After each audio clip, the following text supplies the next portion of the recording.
por situaciones de estudio, nos trasladamos a la ciudad de Arequipa desde muy niños. Éramos bastantes hermanos, 10 hermanos. Los menores regresamos el año 69 a Puno. 69, 70, 71, y mi hermano Alcides estuvo hasta el 73 ahí, ¿no? Entonces se dio la coincidencia con la época del general Velasco Alvarado, con la reforma agraria, que tuvo una característica de reivindicar todas las danzas autóctonas que a esa fecha estaban desapareciendo.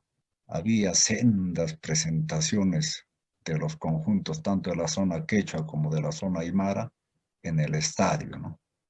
Y a nivel escolar, a lo que quiero llegar, se instituyó los driles gimnásticos folclóricos. Entonces, que toda esa generación hemos sido formados con esa lógica, ¿no? Una lógica de competencia, de concurso. Recuerdo que mi persona, por ejemplo, participó en el drill gimnástico folclórico de los chunchos de Yaguarmayo, y luego el siguiente año Auki Auki.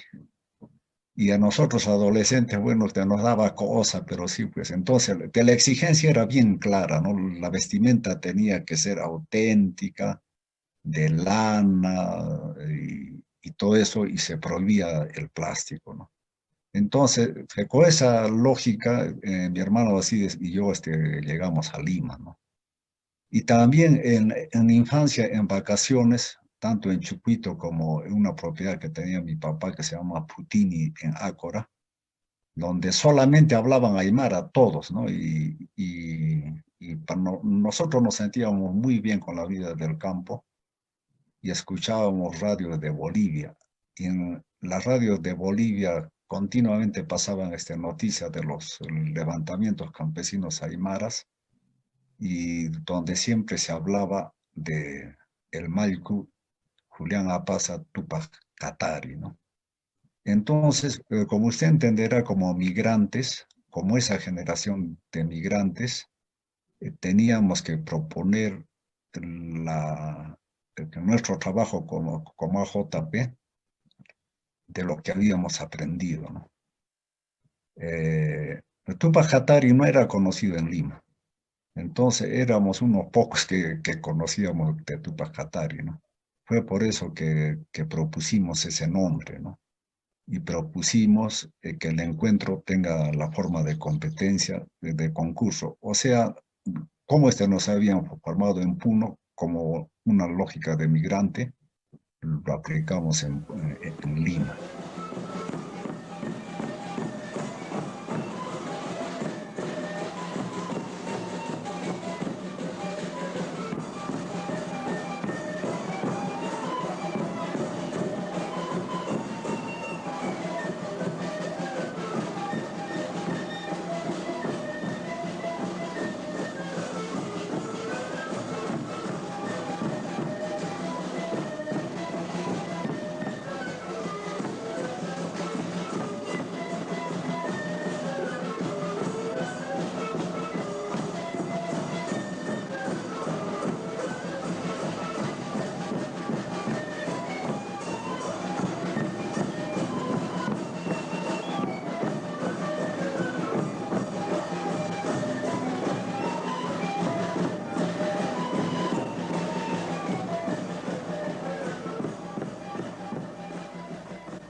Se dio que Arnulfo, que nuestro amigo, tenga pariente mío ya fallecido, ¿no? Un portento de personaje, una persona superior. Este, contrajo matrimonio y tuvo que empezar a trabajar para hacer frente a las necesidades de su familia, ¿no? César y Dante se alejaron, no entiendo, no sé, no, bueno, claro, cada uno tiene la libertad, solo tuvieron que hacer cosas. Entonces quedamos en el conjunto Vicente Mamani, eh, Jaime Montaño, Manuel Pro, mi persona, eh, de Roger Mejía, nos colaboró también Alfredo Curasi Callo y Leonardo Mamani, el Hachajaque, y bueno, otros más, entre ellos Víctor Arce, al que le decíamos Piqui, Jorge Guarachi, y creo que no me acuerdo de muchos otros. Fue una etapa socia en la que ya no era importante las presentaciones en los sindicatos, en las universidades, como lo fue el año 75, 76, 77, ¿no? El momento político también era ya diferente, ¿no es cierto? Y fue ahí que conocimos a los paisanos y que lógicamente había la necesidad de elevar eh, la calidad de presentación de los conjuntos de sicuris y el instrumento era crear un encuentro de sicuris, ¿no? Y el nombre sí fue planteado por mi persona. Ya mi hermano así de 6 años retornó a Arequipa. Entonces quedé yo y todos los socios aceptaron, ¿no? Como se percata, casi todos eran aymara hablantes, ¿no?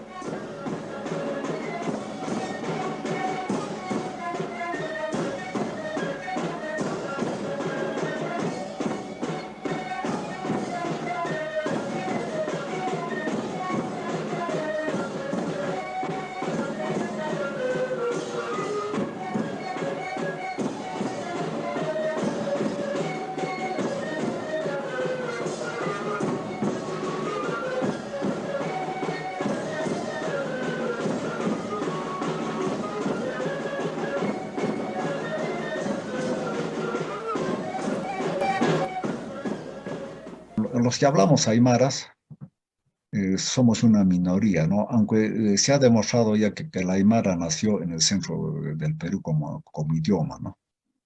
Entonces, siempre hay una tendencia hacia la patria chica, ¿no?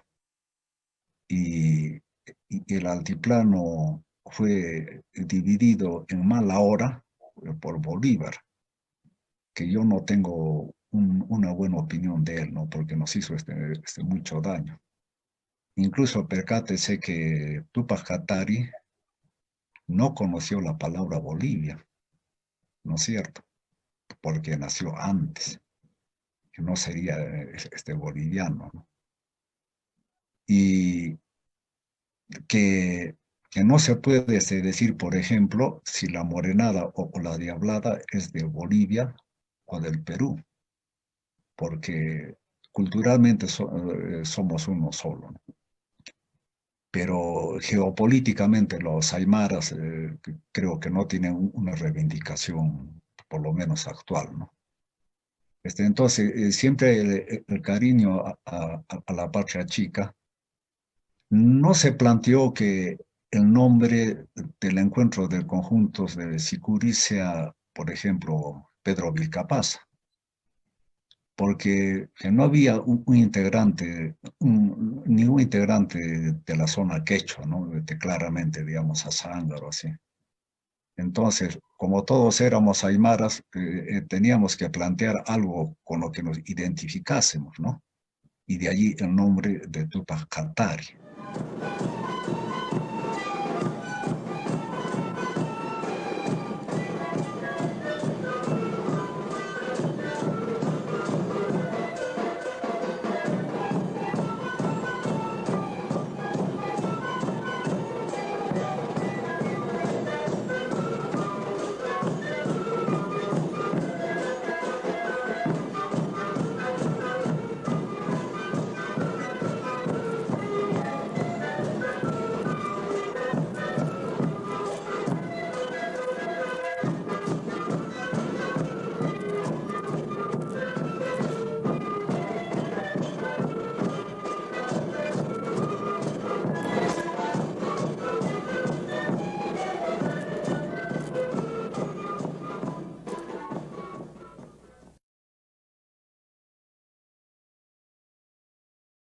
Ya dejando esa época de presentaciones en universidades, en sindicatos, de pronto, a fines del 77, el 78, nos contactamos con un conjunto de sicuris que realmente tuvo poco tiempo, entiendo, de, digamos, existencia, que fue el conjunto de sicuris Merquemarca, de Mo, cuyo líder era Alfredo Curaci Cayo, ¿no? Y entonces, toda una generación de migrantes jóvenes que generalmente trabajaban como obreros en la industria textil en la vida argentina, llegaron en grupo y ellos tocaban el sicuri con varios bombos, pero con contraquinta, ¿no? Y para nosotros, para Arnulfo, para mi persona, para todos fue un hallazgo increíble, porque en Puno, que no se veía ese tipo de sicuri, ¿no? En Puno solamente había sicuri de un solo bombo. Por ejemplo, en mi tierra también, ¿no? De un solo bombo. Y un Unguyo también de un solo bombo. Incluso nosotros, la primera vez que entramos en contacto, les pusimos el nombre de Ayarachis, ¿no? Y Vicente Mamani, que era de la zona, nos aclaró que no eran Ayarachis, que también se llamaban sicuris, ¿no? Pero ¿cómo van a ser sicuris si tienen varios bombos, ¿no? No, son sicuris, así se llama. Bueno, pero realmente nos sorprendió, ¿no? Nos sorprendió bastante, increíblemente, ¿no? No nos pellizcábamos y no despertábamos del sueño. Pero estos conjuntos sociales eran, y ya se estaban, digamos, extinguiendo porque eran de pocos integrantes, ¿no? 6, 8 integrantes. Centro Social Colima quizá 12, ¿no?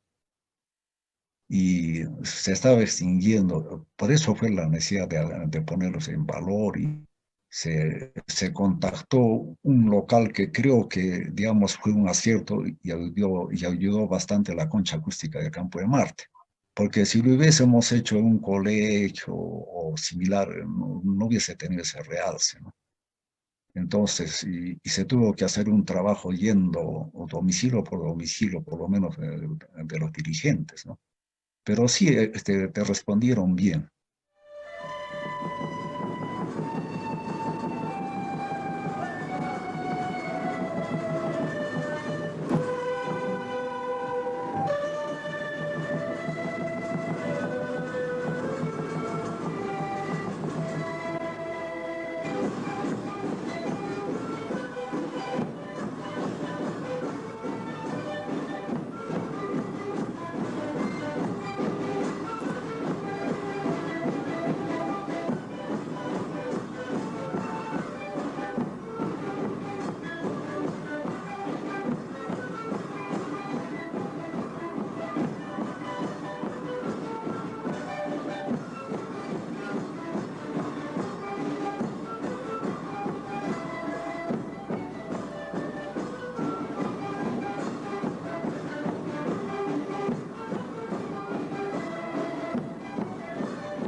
Facilitó mucho que Vicente Mamani era dirigente de una organización eh, que se llamaba Interdistrital de Huancané, cuando Conima y Mo pertenecían a Huancané. Tenía mucho prestigio. Entonces, él hizo un buen trabajo en ese sentido, lo quería, era un líder, ¿no? Pero también ayudó el hecho, si se percata, que nosotros también asistíamos invitados a sus eventos. O sea, el conjunto de seguridad del 27 de junio apuntalado por, por los paisanos moeños, porque a veces éramos 4 de 27 y 10 de Mercamarca, ¿no? Pero nos presentamos como 27. Entonces era fácil conocerlos, digamos, en los colegios o en los estadios donde que nos presentábamos todos, ¿no? Se podría decir que éramos sus pares, éramos iguales que ellos, ¿no? Y facilitaba mucho que nosotros hablábamos aymara, ¿no? Y entonces una palabra en aymara, por ejemplo, digamos, sumanta siñani, ¿no? Que significa, tomemos un vaso de cerveza, y abría muchas puertas, ¿no? Y además que eran conocidos de Vicente, ¿no? Entonces no ha sido difícil. Y la respuesta ha sido automática, como le digo, en el inconsciente de los aymaras, siempre está Tupac Katari, ¿no? O sea, no hubo necesidad de darles dinero, nada, ¿no? Todos no nos pidieron para su movilidad, jamás, ¿no? Ellos participaron, gente muy noble, ¿no? Como la mayor parte de paisanos. En ese sentido, no fue difícil. Como le comentaba, lo único que tenía un, un grado de problema era pegarlos de los afiches, porque 1000 afiches, pegarlos en 2 noches era bastante, ¿no?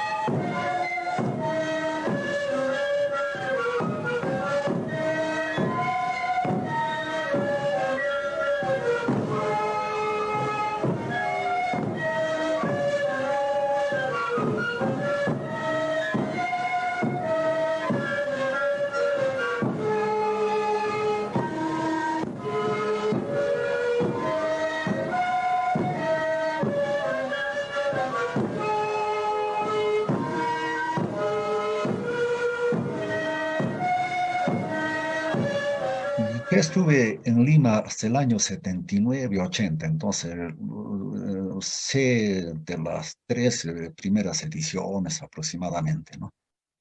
Este, eh, que no quiero dejar escapar que Dante Vilques Maidana sí participó en el primer encuentro, ¿no? Porque él fue el que nos ayudó. En parte los contactamos en las presentaciones, pero fue, digamos, el artífice de que se presente el conjunto de Sicures el 10 de octubre de Yunguyo, ¿no? Que no quisiera pecar de olvido. Sí participó, pero no participó como organizador.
Manuel Pro, el socio Manuel Pro consiguió por sus contactos el auspicio de Coca-Cola con los afiches, que fue importante.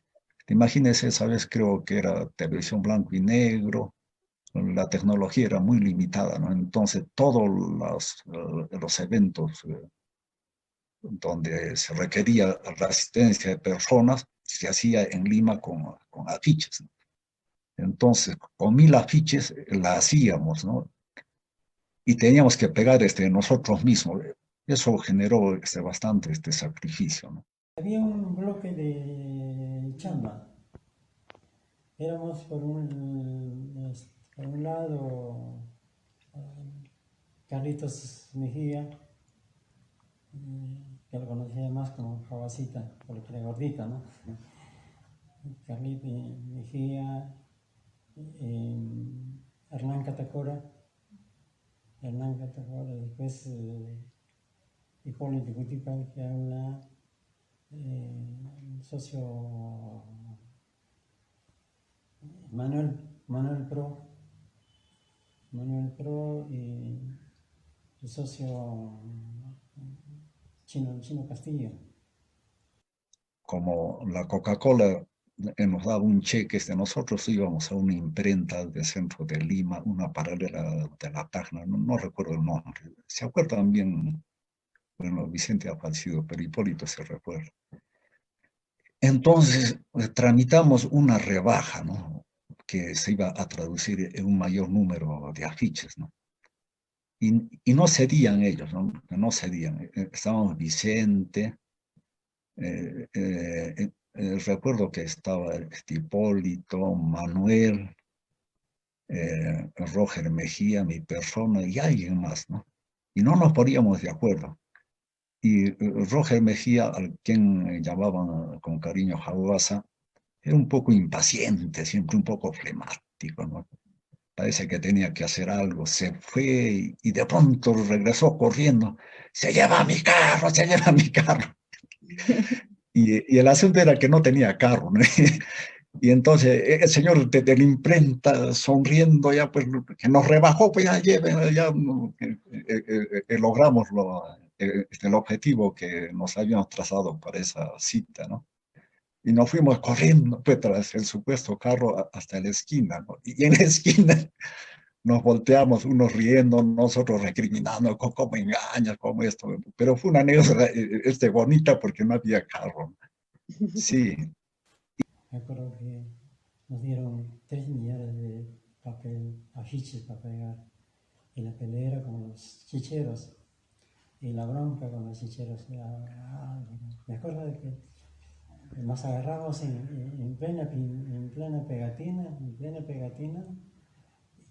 y nos agarramos con nuestros palos y con nuestros engrudos. Ahí también estaba Paco Banga era bien chistoso, pero ahí, a esos ya dos, ya ahí nos tocamos con chicheros, nos ha sacado un mugre, que dice, ¿y dónde eran? Se han sacado los mugres, y dice, pues estaban para pegarle de tapiche, y dice que me pegaban, pues. Unos quitaban, pegaba otro quitaban, ahí se sacaban mugres, dice, no cuenta, pues. Es que nosotros ganábamos porque teníamos más cantidad de afiches, nos regalaban.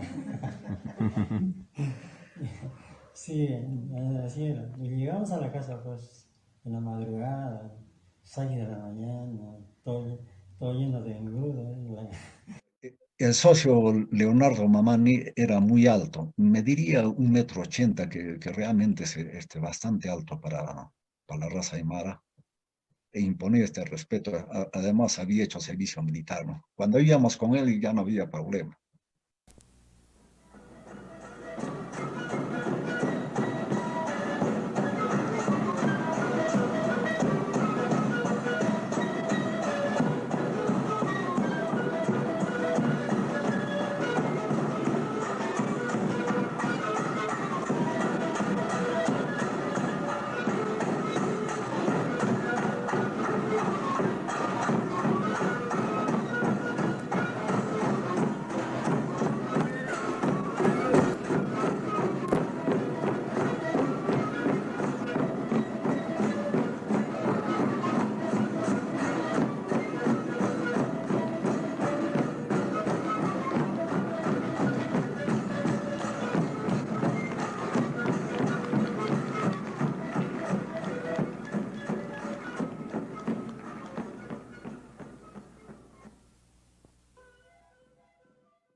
Cada vez que las instituciones comparten noticias sobre la organización de sus actividades, aflora inmediatamente en mis recuerdos sobre aquel famoso documento denominado el Oficio 001, con fecha del 2 de enero.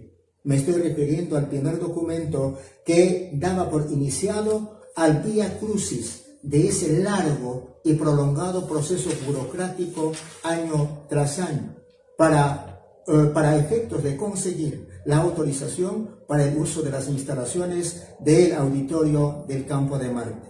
La entidad del Estado a quien se recurría en ese entonces se denominaba el Instituto Nacional de Cultura, el famoso INC. Desde el año 83, año en el cual asumo el cargo de presidente en la base Lima, me correspondió recorrer ese camino tortuoso para conseguir se nos otorgue la tan esperada resolución de autorización, puesto que sin contar con dicho documento no se tenía asegurado la realización del encuentro de Sicuris en la fecha del 4 de noviembre, por ser esta el aniversario de la ciudad de Puno. Le llamábamos Vía Crucis por las siguientes razones. Si bien es cierto que con el gobierno de Juan Velasco Alvarado el tema de la diversidad cultural ya se había instalado, aunque tímidamente en la agenda de país y en algunos círculos académicos, pero el lastre del racismo y la discriminación impuesto por la oligarquía en los años 80 era todavía evidente y manifiesto, y no camuflado e hipócrita como lo es hoy. Ese aire de exclusión se respiraba también en las dependencias del Estado. Por supuesto que sí, también en las instalaciones del Instituto Nacional de Cultura, a pesar de que en sus objetivos generales y específicos se leía que dicha entidad se encargaba de promocionar, entre comillas, las manifestaciones culturales del país de todas las sangres.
Y estamos presentes para decirles a todos los conjuntos que participan en este encuentro que nosotros, los quechos y los aymaras, en nuestro lugar de origen, en nuestra tierra, seguimos difundiendo, seguimos cultivando lo que es nuestra música, lo que son nuestras danzas y lo que es nuestros valores socioculturales. Lo concreto es que siempre han buscado 1000 pretextos para no otorgarnos la autorización para el uso del auditorio. Entre otros comentarios que nos hacían escuchar, una de ellas era la siguiente: que dicho auditorio estaba reservado para importantes conciertos y presentación de grupos famosos. Nosotros que veníamos de las provincias con nuestra música y danzas, deberíamos pues de buscarnos un espacio en las periferias de la ciudad, esto es, en los asentamientos humanos y los pueblos jóvenes. Allá es donde pertenecen las costumbres folclóricas. Entonces, cuando una institución pequeñita como la AJP siente en la práctica el atropello de los organismos del Estado centralista, la historia y la lógica nos recomiendan que se tiene que optar, no hay otro camino, por recurrir a los llamados aliados estratégicos para que nos ayuden como intermediarios para el logro del propósito deseado. Dichos aliados estratégicos no existían en ese entonces, ni tampoco existen hoy. Estamos hablando, por ejemplo, de una federación de instituciones representativa a nivel nacional y regional, de un movimiento indigenista fuerte como sí lo tiene Bolivia y Ecuador, dos países con composiciones poblacionales similares al nuestro, de los partidos políticos de izquierda, que solo nos visitaban cuando se acercaba un proceso electoral en curso. La pregunta cae por su propio peso. Entonces, ¿a quién recurrir? ¿A dónde ir? Decíamos que el día 2 de enero el oficio 001 tenía que ingresar por mesa de partes para ya contar con la copia como evidencia de que se inició el trámite. Por supuesto que la tarea asumida era llegar temprano, a esa hora de las 6 de la mañana, a la puerta del INC, para estar primero en la fila. La preocupación era de que ninguna otra institución se nos adelante en presentar la solicitud. Recordamos también que la fecha indicada ya venía desde el año 1978, año del primer encuentro de Sicuris. Consecuentemente, el motivo, la fecha y el escenario ya habían logrado convocatoria y tradición, razón por la cual la demanda se incrementaba anualmente. Presentado ya el oficio 001 en los primeros meses del año, para efectos de su seguimiento, la indagación tenía una periodicidad mensual, pero a medida que se acercaba la fecha solicitada, el trajín ya era más frecuente. Ante nuestra insistencia, la respuesta era el de siempre: regrese la próxima semana, puesto que su pedido está en evaluación o calificación y se encuentra en tal oficina.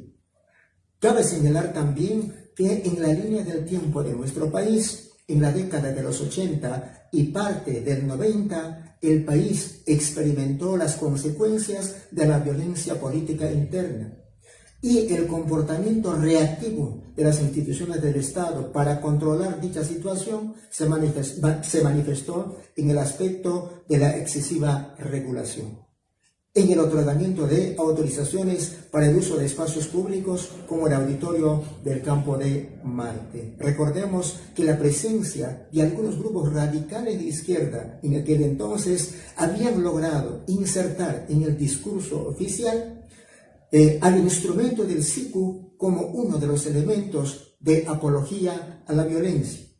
En dicho contexto, las dificultades y responsabilidades se incrementaban también.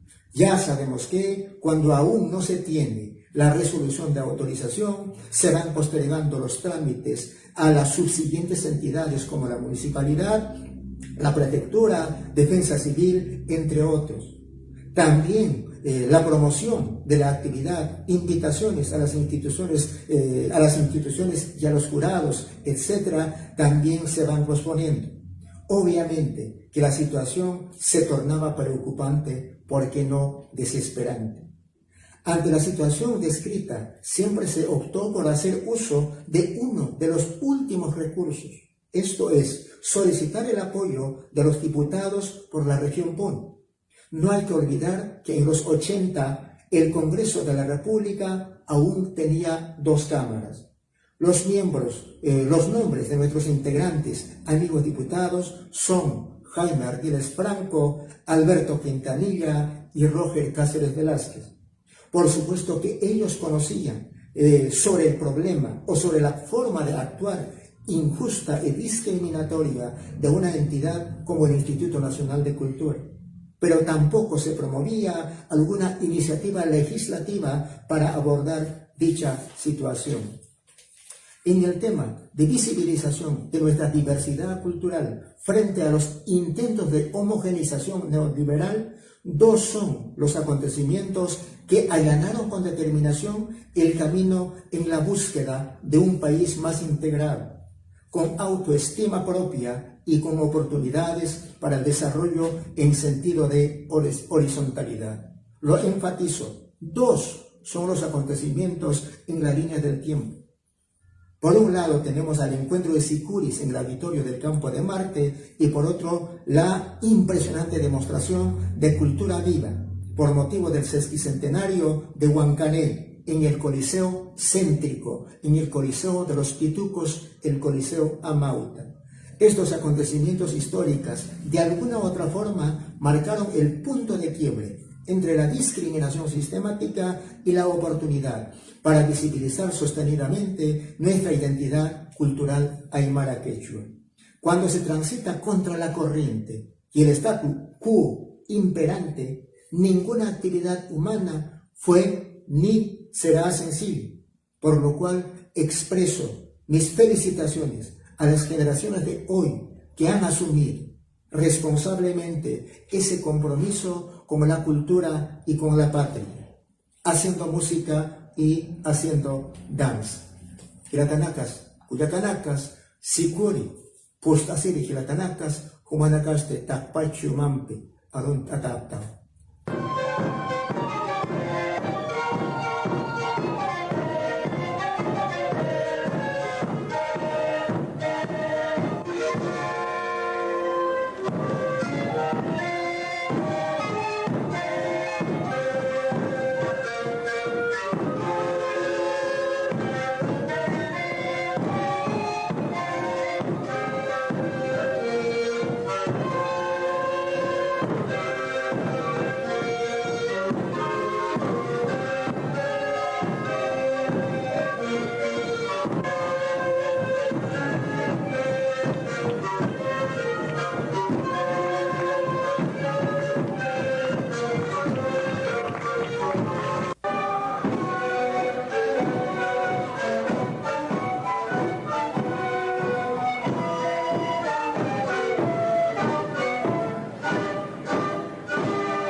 Llegado el día, fue un sueño que empezaron a llegar los hermanos de los paisanos y realmente recordando a los asistentes, que fueron bastantes en la concha acústica, no eran tanto paisanos, ¿eh? Era más clase media culta limeña, que se sorprendieron al ver realmente por primera vez en un escenario, digamos, accesible, ver el sicuri de varios bombos, ¿no? Entonces ya con los años entiendo que han ido creciendo, ahora son 50, 100, bueno, pero fueron tiempos de mucho sacrificio y creo que todos nosotros hemos sentido como el mejor aporte que hemos hecho. Era como una fiesta como se hacía en las comunidades, ¿no? Yo me acuerdo que la gente de Callao, por ejemplo, venía a los aymaras vinieron en camión, pero venían con su comida, con su traguito, etcétera, ¿no? Y las otras instituciones igual. En realidad los grupos no su composición no era más de 20 de chicos, ¿no? Hoy día pasan los 100, ¿no? Entonces, cada grupo, ¿no? Entonces era poco y venía, y se vivía realmente una fiesta.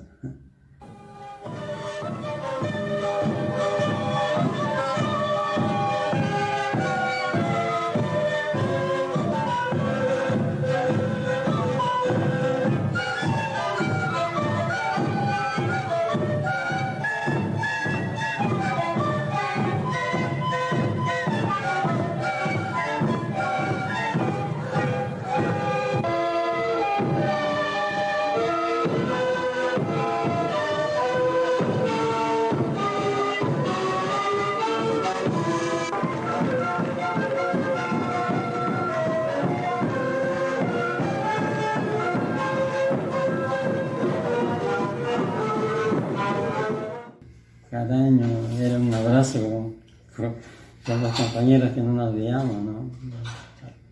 Entonces sí, creo que valió la pena gastar el esfuerzo en esta organización de los encuentros securistas para Catarina. Sí, por lo menos estoy bien contento, ¿eh? Sí.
Y te digo que en el seno de la JP habían estudiantes o socios que tenían color político partidario, pero nunca han querido pintar o nunca han pintado a la JP, pero sí han aportado lo que saben dentro de lo que la JP, dentro de lo que la JP quería y se encaminaba.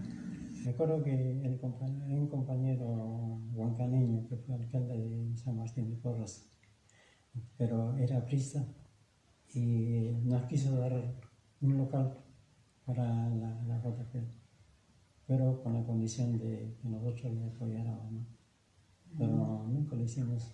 No nos aceptaba. Nunca lo hicimos. Sí, siempre hemos cuidado de que la Inquisición nunca se pinte.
Bueno, los sicuris lo hacíamos en el Campo Marte, pero venían con tanquetas.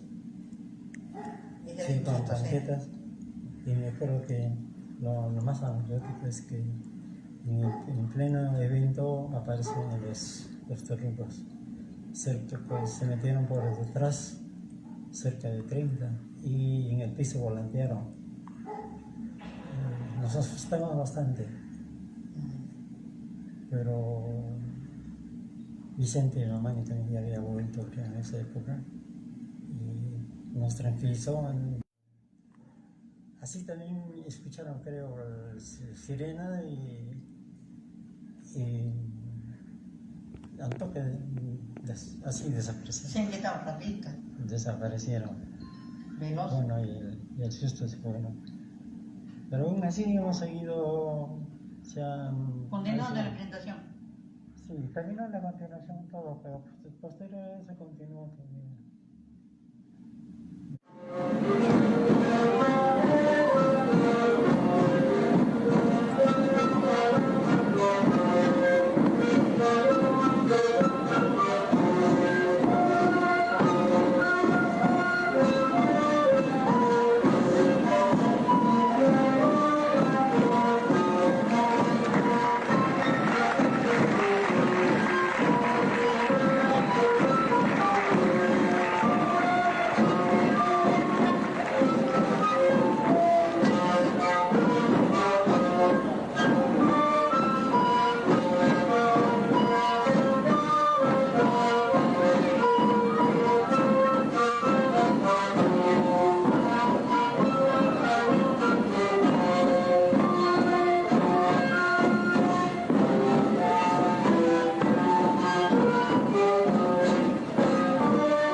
De las comunidades campesinas del distrito de Paratía, de la provincia de Lampa, del departamento de Puno, reciban el saludo fraterno del conjunto Ayarachis de Paratía.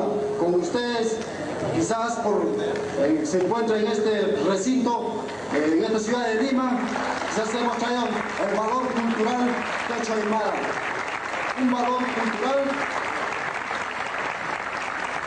de nuestros antepasados del Imperio Incaico.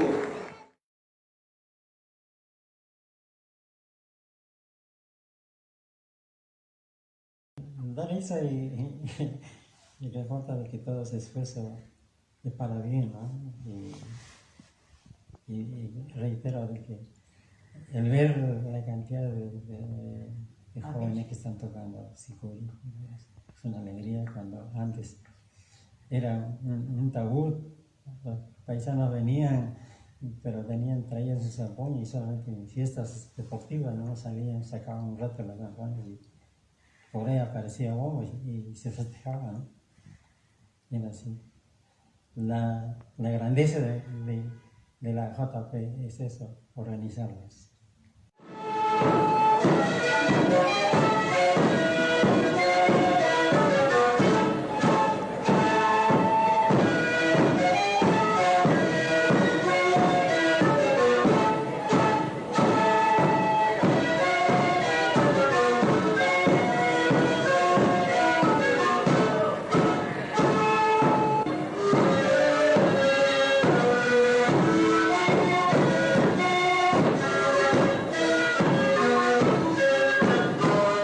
Organizar una institución es bravo porque no encuentras apoyo de nadie, tienes que sacar plata de tu bolsillo, pedir al vecino, ¿no? Entonces es bravo, porque las instituciones, la institución grande que es el Estado debería apoyar, pero no la hace, no la hace.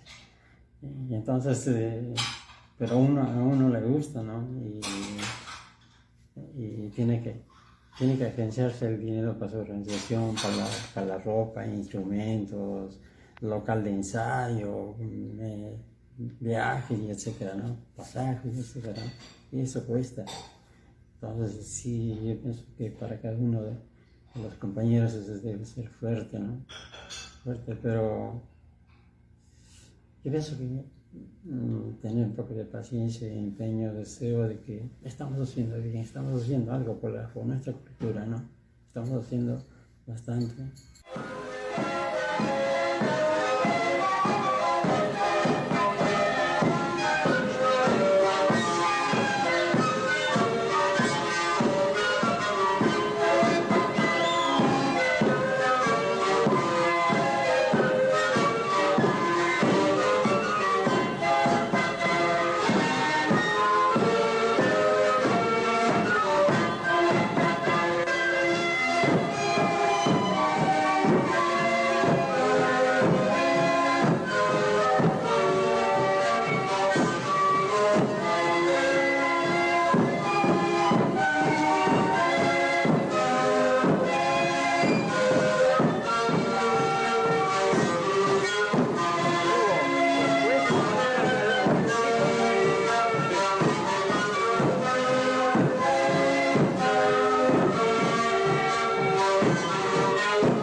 Se evitó que desaparezca el sicuri, ¿no?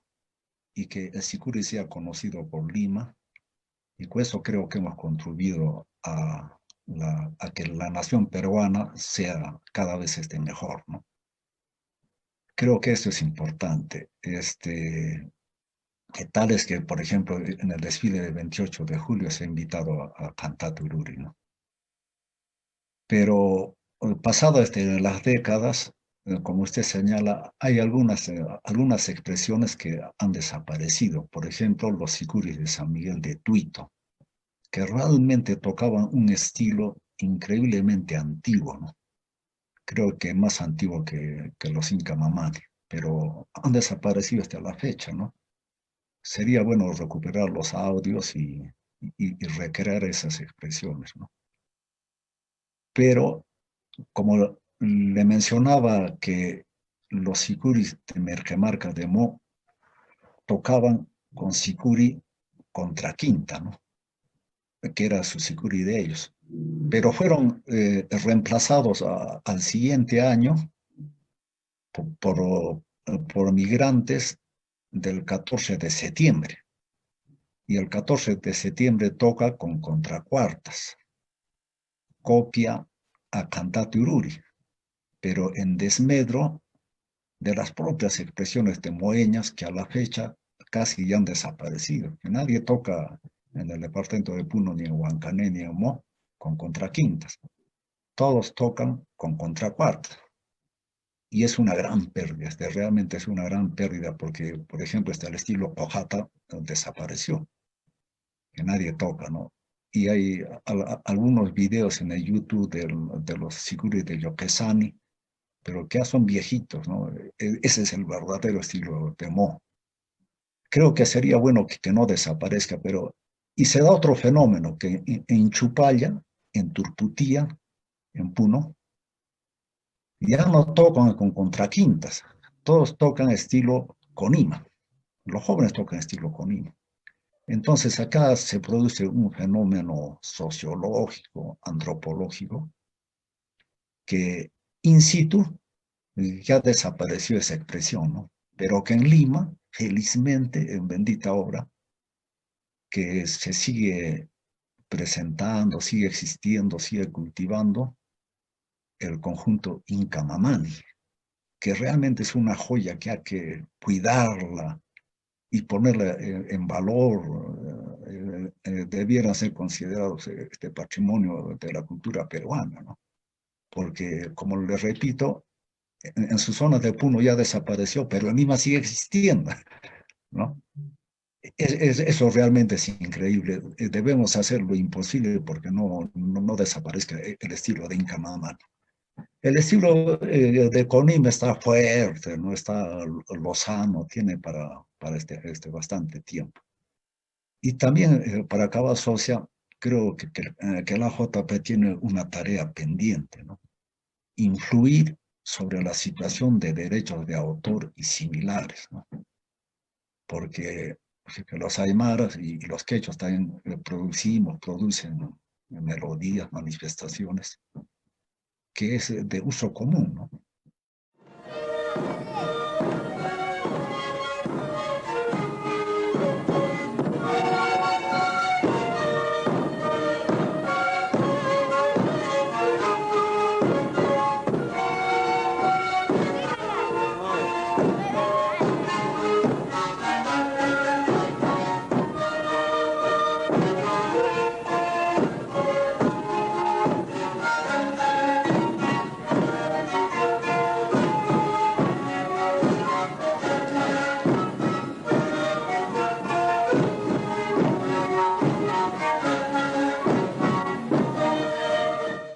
Y según que para el futuro se variará, ya no será el encuentro clásico como estamos viendo ahorita, ¿no?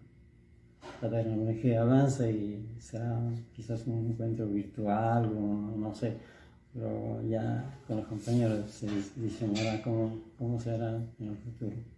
Estamos viviendo ya el mundo, otro mundo, ¿no? Yo nunca pensé vivirlo, ¿no? Sí, verdad. ¿Qué pasa el COVID? Pues, después del COVID ya festejamos.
Uno de los desafíos debe ser que tocamos instrumentos nativos, tarjas, pinchillos.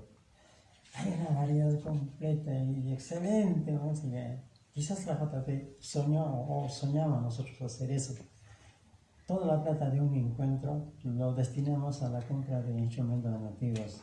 Pero ¿y cómo vamos a aprender? Contratamos al profesor. Nadie, sí.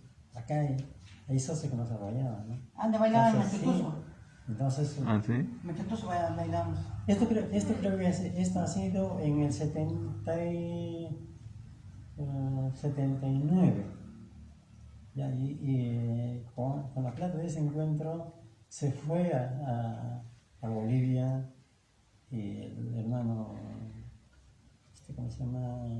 Jaime Montaño lo compró. Entonces, con Hernán Catacora, compraron quena, el uruguayo. ¿Sabes lo que es el uruguayo? No. El uruguayo.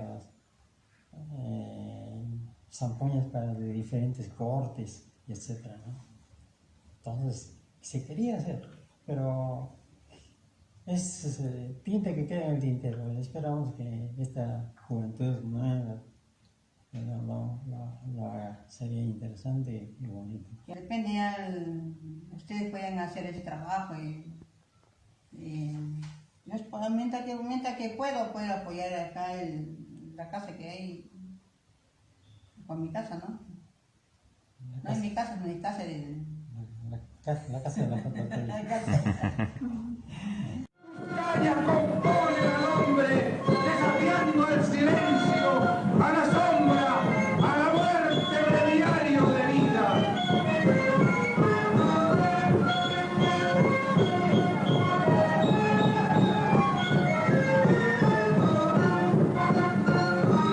Esta es una muestra de parte del trabajo que realiza la Asociación Juvenil Puro con su conjunto de Sicuris, 27 de junio.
Zampoña, zampoña, susurra